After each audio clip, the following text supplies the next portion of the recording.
Hello, everybody, and welcome to episode 10 of the Pursuit of Precision podcast. Today, we were so fortunate to interview Alexi Georges, the Vice President of Metro Parcel and Freight, in addition to actually the owner of the building that we shoot our podcast in. So super cool, great experience for us, as this is somebody that does not put a lot about himself on the internet, and frankly didn't know much. I personally didn't know much about him going into the interview. So it was a lot of fun to kind of get to know him on a deeper level, get to know his journey from start to finish. He had tons of new experiences that he was able to share with us in terms of his career, and it was a great one to check out. So you're going to want to make sure you tune into this one. Hello, everybody, and welcome to the Pursuit of Precision podcast. My name is Ryan Georges, and over the next 12 months, I'm interviewing 50 of the most successful, intelligent, influential, and overall happy people that I can in order to hear their story and share with all of you what I learn along the way. So today, we're very grateful to have Alexi Georges, the Vice President of Metro Freight, or Parcel and Freight Logistics, and the owner of Metro Repair. So in addition to that, I also want to mention the building that we're standing in right now to shoot this podcast, him and his brother also own. So I want to thank you for multiple reasons. One, for giving me your time today to sit down and chat. But in addition to that, even giving me the opportunity to have this set here and be able to interview awesome people. So wouldn't be able to do that without you giving me the opportunity to do that. So thank you so much. No problem. It's my pleasure. My pleasure. So we were talking before we even jumped on here. You're a little bit different than a number of the guests that we have had in the past, in the fact that there's not much that you put online. You're not talking about what you do in business or what you're invested in or any of those things, right? So right. I don't have a ton of stuff to talk or lay the land, but in these interviews, what I typically do on the front end is I talk about, paint us a picture of what your day looks like, what your responsibilities are, what your titles are. And so you can go into depth on what that looks like. Obviously, we see the label. I gave the label to everybody, but if you could paint us a picture of what today looks like for you. Okay. Very briefly, I guess. My first and foremost responsibility is my family. I have a wife and 2 kids, a boy and a girl, 16 and 13. So I guess when I wake up in the morning, my first idea or first thought is that I need to make sure that, everything I do is, feeding the family per se. So I love that. To make sure that I am working as hard as I can, doing everything I'm supposed to be doing, and maintaining, my goals per se. Yeah, and I don't want to cut you off too early, but you said something right off the hop that I think is really special and really cool, is that a lot of people think it's all about the accolades and how high can we go and how much money can we make. And the first thing you said off the rip is that there's a reason for what you're doing. Right. You're doing it for them, for the purpose of them, not just to chase the never-ending accolades, right? So right. I think that's really, really important. That's a main goal, that, everything I do, as well as, obviously I have, the goals in general are, things that I've had in my mind, things that I've wanted to do forever, or goals I wanted to attain, certain lifestyle, certain amount of income, things of that nature that, obviously those are for me, but in general, the main purpose of them is that I leave my family with something a lot more than what we started with. Yeah. And a guideline maybe of something they could possibly do.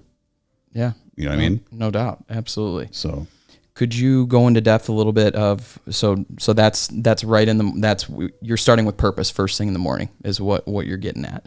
What from there are your responsibilities? So obviously we noted that you have some real estate that you're invested in. You have the business that you're pretty hands-on in, I assume. Right. In addition to what you're participating in Metro as well. So if you can go into detail in terms.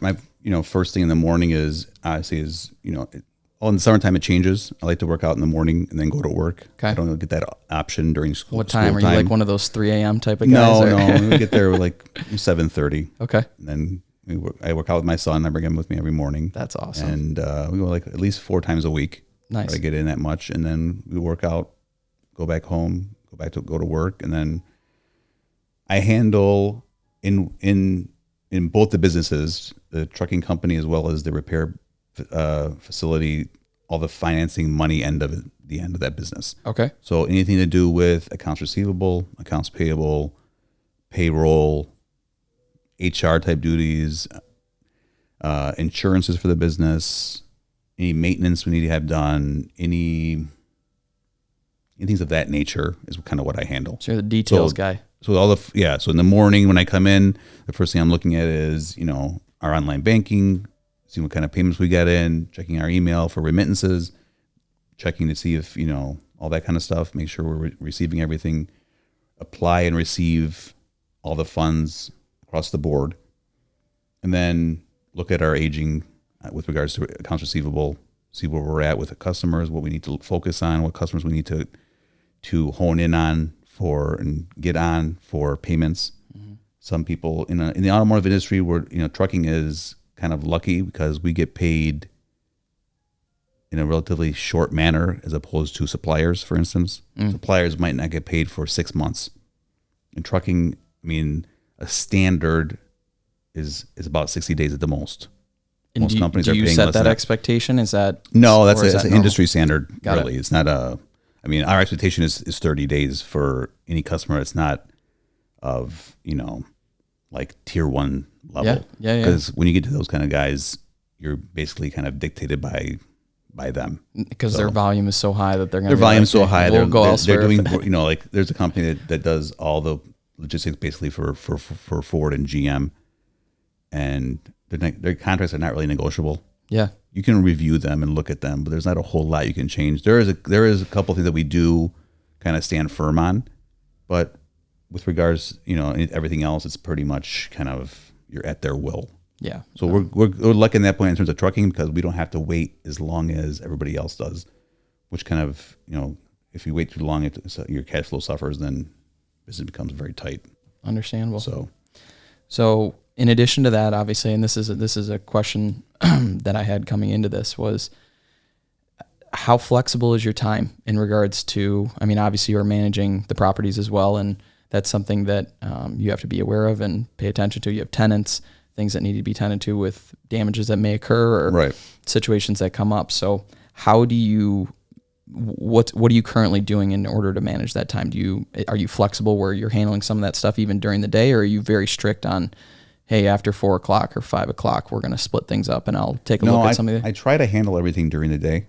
Okay. But I'm very consistent in terms of exactly what I'm doing from when I get to work to the, as I have a process. So the first thing I do is I check this. Yep. Then I go to this. I have a list of things that now it's in my mind that I constantly do like repetitively with, not really thinking about it anymore, but yeah, it's a real list of like things I check off every morning that have to be done no matter what. And along that list towards the end of the day really is, anything that's going on with this building, for instance, which is not a whole lot to manage because it's pretty consistent in terms of, the tenant base, and it's not a lot of property. It's in a downtown area. So there's not a whole lot of common area maintenance and things of that nature. A little different than a house where, of course, a lot of living is happening in it, and exactly things happen. Exactly.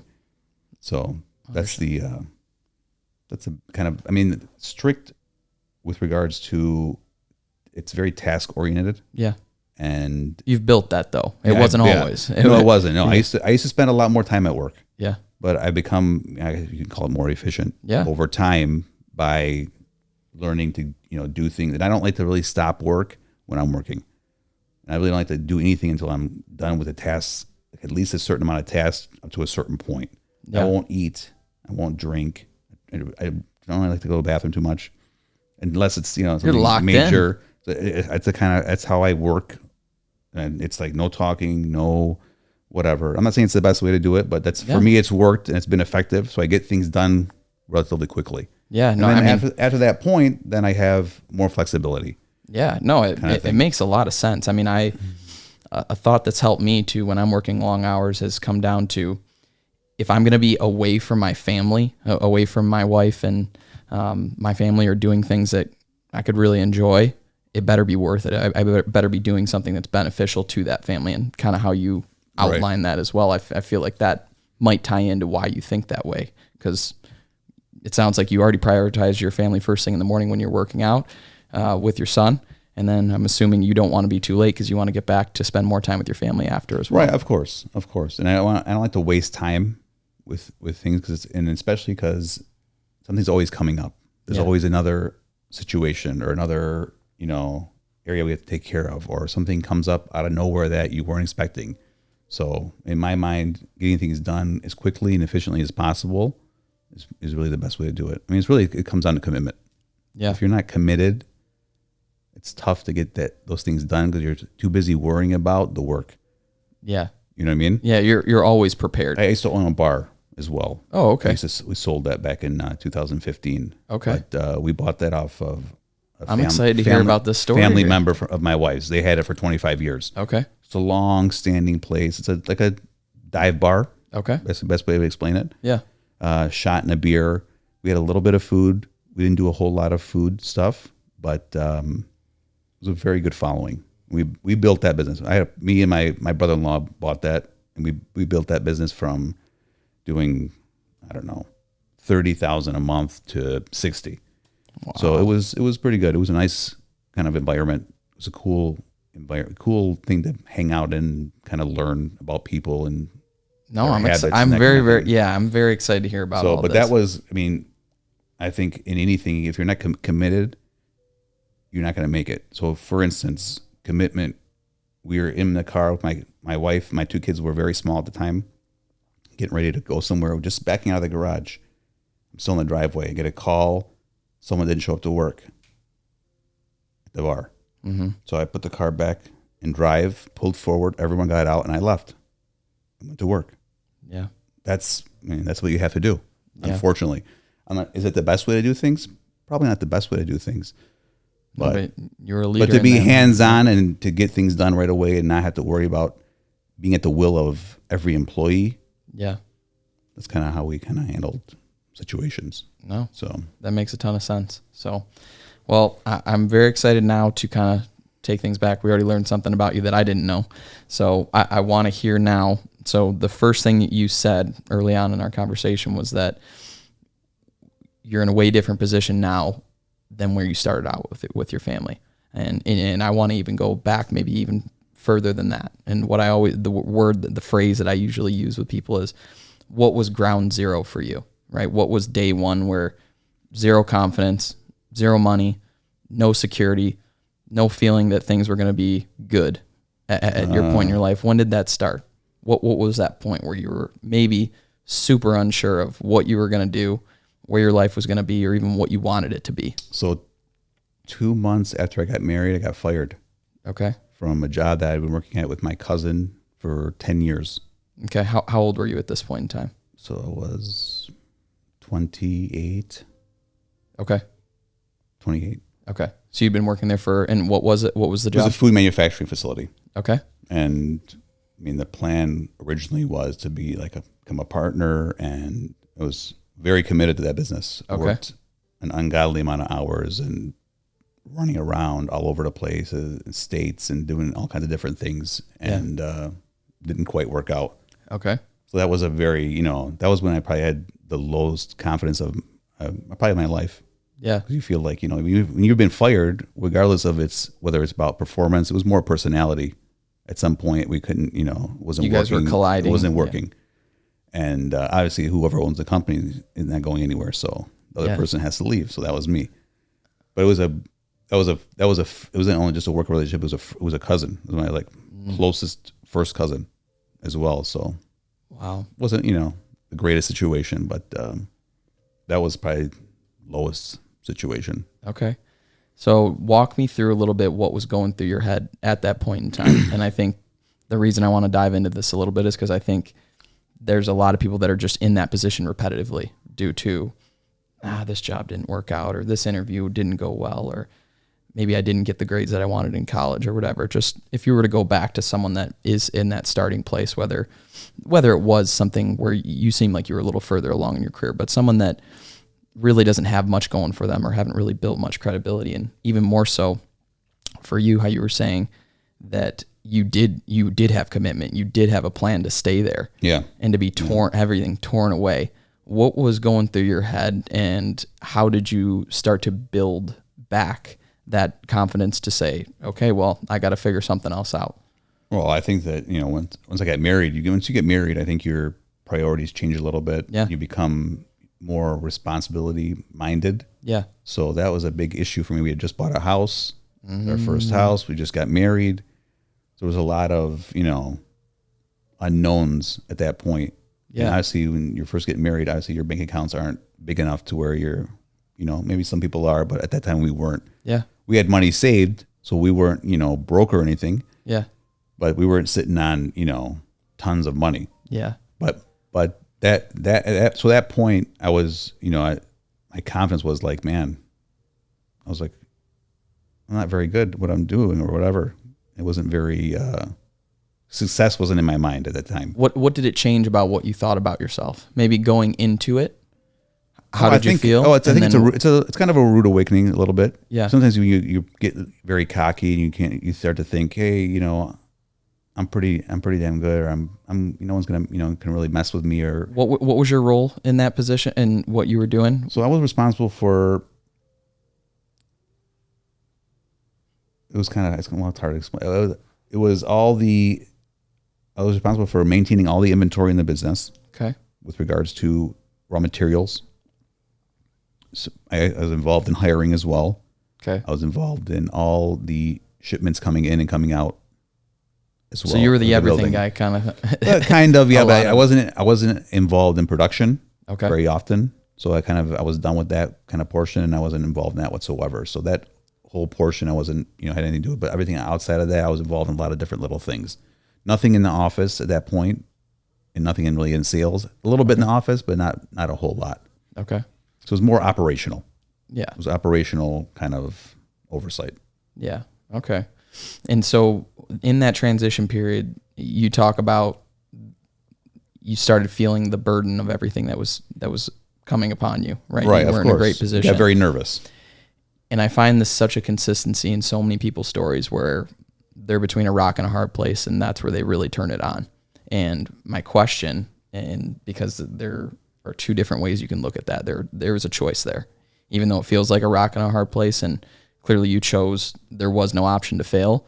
Why do you think that you put yourself in that position mentally versus there are people that do cave. There are people that do quit. There are people that even they may be getting married. They may have all the financial burden in the world, and they choose to not make a way out of that. Why do you think that you? Well, I think where did that come from for you? Well, I still had a lot of confidence and cockiness. Okay. And thought maybe I was too good for that. Okay. A little bit. Okay. But I also I looked at myself too, and there's a lot of things that I could say, hey, some of these things could change or should change based on when you get fired, you kind of you're out of everything, and you're like sitting around, you're like, what am I going to do with myself? Yeah. You kind of look at what's wrong. You've got a lot of time to reflect on. Exactly. You're reflecting on things in your life, things that you've done, things that you've regret, things that you should have changed, things along those lines. Yeah. I've always wanted to own a business, so that's kind of where I trended to after that situation.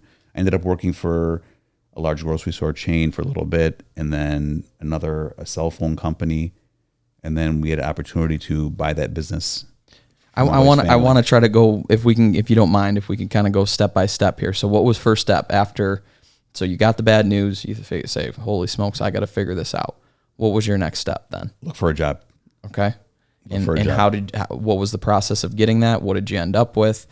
Was your wife happy about it, or? I went after anything to do with food first, because that was my background. I understood that kind of business. I had worked in it for quite a while. Yeah. So I kind of knew some of the players, some of the places around. I applied to a place, worked there for a short time. It wasn't that great of a place. Left there. Ended up working for Meyer as a manager for them for a short period of time. Okay. And then a friend of mine knew somebody that had a large cell phone company. like multiple locations, and they had a central office and like warehouse, and they needed somebody to kind of manage that. Were they like a franchisee? Well, they had, I don't know, at the time they had like 30 some Sprint stores and some Verizon stores. Oh, and okay. that kind of thing. Got it. So they needed a manager to kind of handle their warehouse, which serviced all their stores with product, phones, accessories, chargers, things of that nature. So that's you've done a lot of stuff with logistics, it seems like. Yeah, I mean, it wasn't logistics based. It was more like warehouse based. Okay, got it. You know what I mean? Okay. So they would all come in. It was kind of like a retail store, but it was warehoused. So you had higher volumes. Got it. Okay. I was there for quite a while. It was a nice company. The guy was a great guy who owned the company, very successful. Would you say he was a mentor to you in some ways? Did you spend a lot of time with him? No, I didn't. Okay. I didn't spend a lot of time with him, but I did spend some time with him. Okay. I mean, he was very smart. I learned some, good things from him while I was there. Anything you can remember that you'd be willing to share? Yeah. He asked me when I first met me, what do you think the most important thing in business is? I started talking about something in which I really didn't have a good answer. You just wanted to answer with something. I wanted to answer, and he's like, the most important thing in business is communication. And kind of explained it a little bit to me, and I talked, I kind of thought about it, and then down the line, I come to believe that's really is one of the most important things in general, and not only in business, but I think in life. Yeah. If you are an effective communicator, there's not many things you're going to do that you're not going to be successful at. Yeah. In my opinion. No, I couldn't agree more. I mean, there's not many situations that wouldn't benefit from communicating clearly. Yeah, and I don't claim to be a great communicator, especially with regards to the employee level. Yeah. Of employees and communication, but that is extremely important in my opinion. I believe it's important, so I'm trying to work on it as much as I can personally. Yeah. But that was something I learned from him that no one really had ever mentioned. Yeah. No one really ever asked me that question before. Made you think in a different way. Exactly. Yeah. Exactly. That's why I appreciate these conversations so much, because even every little detail of things that are said, it makes me think about it in a different way. So that's cool. What so could we try to get a timeline of where things are now at this point? Because we've kind of skipped along in terms of years, but I don't know how. No, this is only a couple. This is only a couple of years. So I got married in 2003. Okay. In November, I go from that job in January. Okay. So by 2005, we had purchased the bar in July. Okay, got it. So was that a situation where things were being affected by the economy at that point? And no, it wasn't quite there yet. No, I was working for the cell phone company, and these were going pretty well. And we decided we're looking for opportunities. Yeah. So we had a little bit of money saved, and my brother-in-law wanted to do it as well. This place came up. He knew it. He'd already worked there when he was younger. So, and this is someone related to him, you said? Yeah, my wife's cousin. Okay, got it. So it would be his cousin? His cousin too, yeah. My wife's brother. Yeah, got it. Yeah, that would make sense, yep. So you guys were was that something you guys were always talking about, just like what's next? Not necessarily, but we were looking for businesses. I was always, and my brother was as well. So my brother actually was partners with that business with us. But after a few months, he decided that he wanted to get out. Okay. He didn't like it. It wasn't his vibe. He felt like trapped when he was there. Yeah. Well, so I'm sure you're glad that we ended up buying him out. Okay. And we held that business for 10 years. So here's a question for you. A lot of people feel that they need to, and this is interesting because I haven't talked to anybody that's done this, to be honest. A lot of people think that they need to create something from the ground up, right? It needs to be theirs. They need to design the logo. They need to do everything from the start, right? Was that something that you ever thought about, or was it always, what's an opportunity where we can make an already existing business better? Was that, walk me through kind of in your terms thoughts of on that. Starting something from scratch?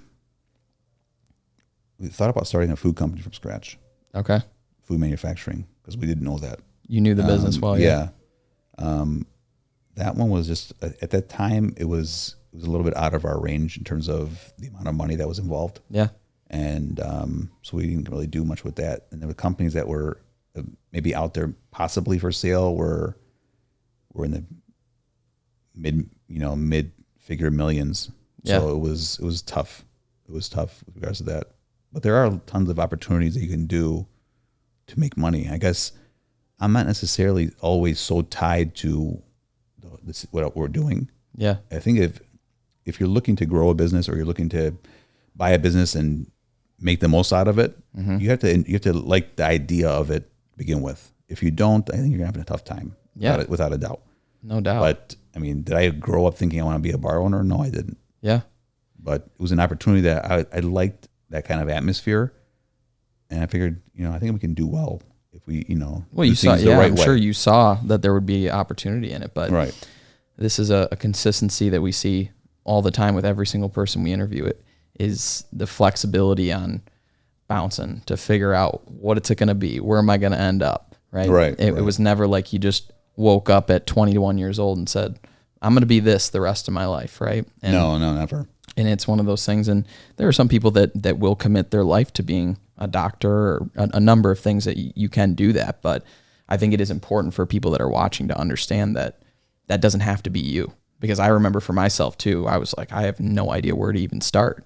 I don't know, like I could be 1,000 things. Like, how do I know which one's the right one? It's a hard choice. And I found it personally very difficult to say, I'm going to commit to doing this for 35, 40 years, right? Like that's a very big commitment. So I think it's very valuable to note that you don't need to have it figured out. And it sounds like as you progress through your career, you gained more understanding of what you did want to be doing and what you did want to spend your time doing.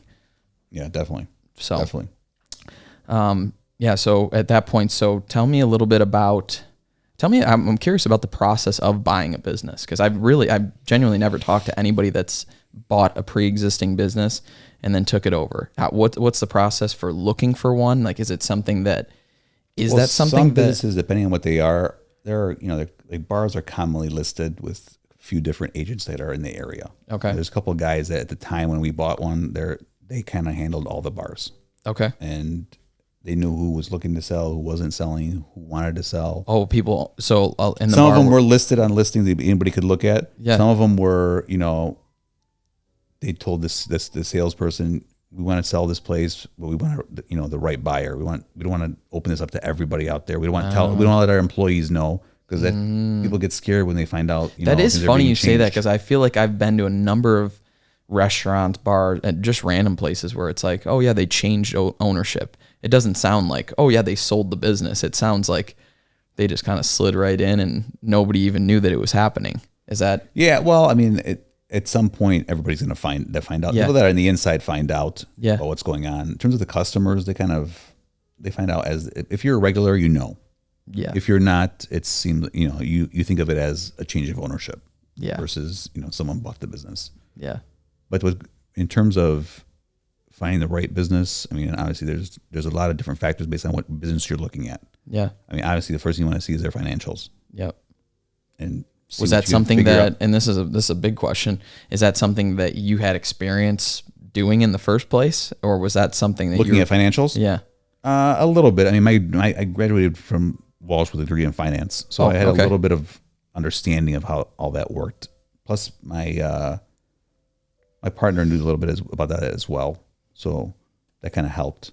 But I mean, the real test to know if a business is worth it or not, you have to be there. Yeah, you have to see it. To experience. Know, it's experience. People coming in, people coming out, how much they're spending, what's going on. You can see numbers on a ticket. It's sometimes it's deceiving. Sometimes it's not. So that's one of the biggest questions that I always think about with restaurants. When you see all these people in there, you think these guys got to be raking it in, but you just, I don't know. It's hard to really gauge. You have to know what all the expenses are, and then you have to know what the expenses should be. Yeah. And what the percentages are for in restaurants. You need to be at 28%, 30% at the most food costs. Yeah. Places that are running higher than that, you're not, it's tough to make it, especially if you have increased in additional food costs. So did you take any experience that you had from the food service industry that allowed you to kind of have better insight into margins and Yeah, 'cause I just feel like that was that's one of so the- far out of my realm of what I would understand. So I used to do a lot of buying of Okay. of the raw materials. So looking for better prices, where to source them, that kind of stuff was the kind of I used to do that a lot of. So that was a big deal for me. So looking at pricing was common. Yeah. So that's the first thing I did when we bought the bar, was to go in and where can we cut the fat, basically. Yeah. It's probably really beneficial to come in as a third party and just look at things without any emotion of just like, here's the facts. I know we can fix things by doing this, this, and this. Because as the owner, you get pretty attached to, this is my process. This is what's worked. Exactly. And when you can look at it without any emotions and just say, hey. Plus, you look at it as for what it is, Yeah. not what it's built up to be or what someone says it might be. Or what they want it to be. Exactly. So when it's on a Friday nights, if you're not busy on a Friday night, the bar is probably not doing well. Yeah. It's not hard to figure out. Friday night's probably the best day of the week, only because you have usually a strong lunch, a very strong happy hour because it's the last day of the week kind of Yep. thing, and then you have Friday nights. Yep. Saturday is mostly in the evening. Saturday during the day, there's not a whole lot of things going on. People are out doing stuff, running errands, so on and so forth. You don't Yeah. really go out to dinner at 3 or 2. You go out at 7. Yeah. Or go hang out with your friend. It's gonna be later typically. Yeah. So if you wouldn't mind going into depth about the process of, so you decide, hey, I think based on the financials that we're looking at, you've now gone there and experienced it. And you think, hey, I think we can do something really special here. We based it on the financials, the actual, what we saw visually in terms of the business. Yeah. What kind of customers were there, the age group of the customers, the volume of drinks that was leaving the bar, the volume of food that was coming out of the kitchen, and then location as well. Is this area an area that's depressed? Is it growing? Is it very stable? Yeah. Does it have young people in it? All that kind of stuff. So those are some of the main factors you got to consider all at one time. And then what do you think it's going to cost you to fix whatever you need to fix, operate this business, and then make your payments and buy it? What would be a good price to do that at? Yeah. So, yeah. And so what was your experience in terms of figuring out that number of, hey, what's going to be our final, this is our offer. How did you come up, or how did you figure that out? What did you... Well, actually, to be honest with you, we didn't have a whole lot of experience in the bar business. Yeah, that's kind of what I'm getting at here. It seems like it was very, you guys were learning as you were going. We knew a lot of the factors we were looking at and what we wanted. But the transaction of actually the buying transaction is, it's at some point the person selling is only going to go down so low.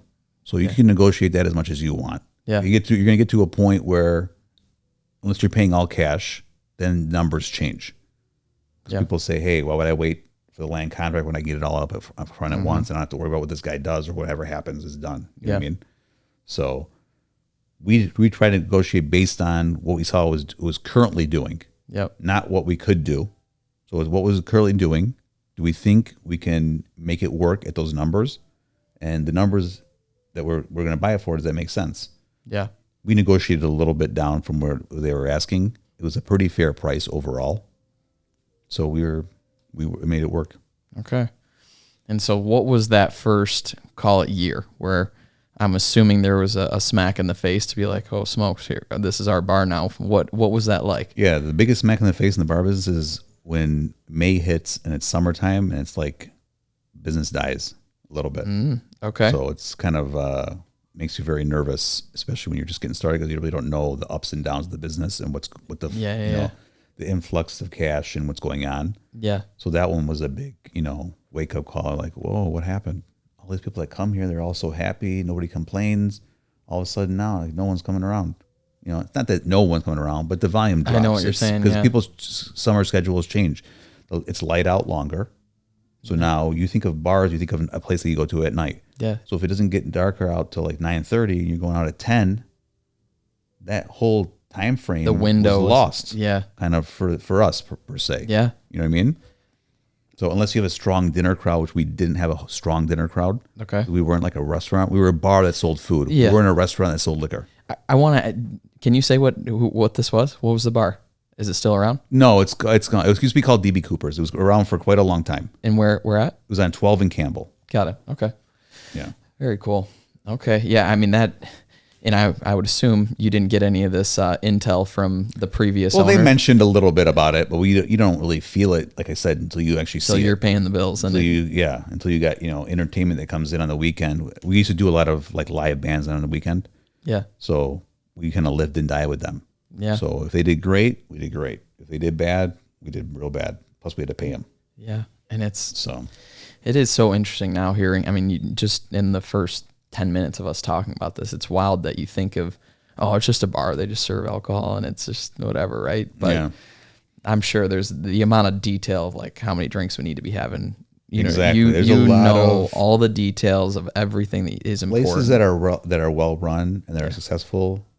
It's in my opinion, it's based on experience. Yeah. Your experience teaches you a lot in that business and what you need to, what you can do, what you can't do, how big you can grow. It makes a big difference. Yeah.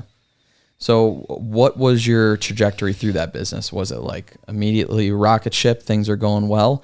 Or were there some super dark times where it wasn't good and you're like, hey, we should shut this down? Or in the beginning, it was a steady increase. Okay. It was a steady increase. We came in, we were really involved. The previous owners were spending less and less time there. Obviously, they owned the business for quite a long time. So they continued to be there then? The previous owners, you said? No, not when we purchased it. Oh, got it. When they owned it, they started going there less and less. As you've been in a place for a long time, once you have it running, I get what machine. Okay, now I get where you're okay. They were spending less and less time there, so their involvement with the customers, in making things better was a little different. Yeah, you know what I mean.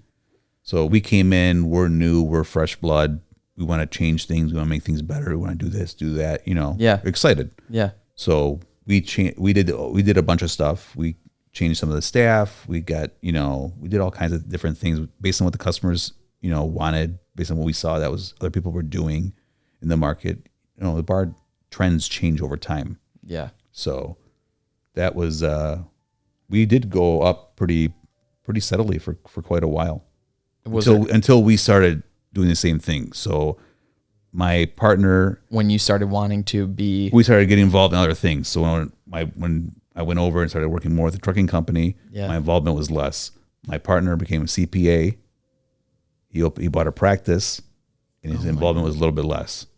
And so we figured we have something to do here. Either we have to revamp the place, put a bunch of money into it, hire a manager, and see what we can do, or maybe we're better off selling this business and kind of going to where we're concentrating on what we're doing, because it's a little different, scenario. So if you were to go back, would you say that you would have maybe trusted more responsibility given to others in the beginning, so that the business wasn't so reliant on your face and you being there at all times? Yeah, somewhat. I think us being there, we were able to cut a lot of costs and watch a lot of different things. There's a lot of things that happen. You just in see bar business. Every little detail. There's a lot of looking you have to pay attention to. Yeah. So, but I mean, you can hire a good manager. You have a process in place, and you have if we would have put the effort in the kitchen as well, I think we could have turned that business around, kind of like into a different kind of animal versus what it was. Yeah. So you guys were, kind of revamping or continuing the process that was already there and improving it in slight ways, but it would have taken a lot of time and effort to ultimately to get it to where you would want it to really go. I think for us, we decided that these other ventures we were going into were a lot more profitable. Yeah. And the wear and tear of 7 days a week kind of, gets to you after a while. So we decided to sell. And was that something you were thinking about in regards to lifestyle? With how old were how old were the kids, and did you have kids at that point? Yeah, I had. Well, at that point, my son was born in 2006. So it was a year after we had it. Got it. Okay. Actually, he was born on the night before Thanksgiving, our busiest night of the year. No way. Yeah, I had to leave, go to the hospital.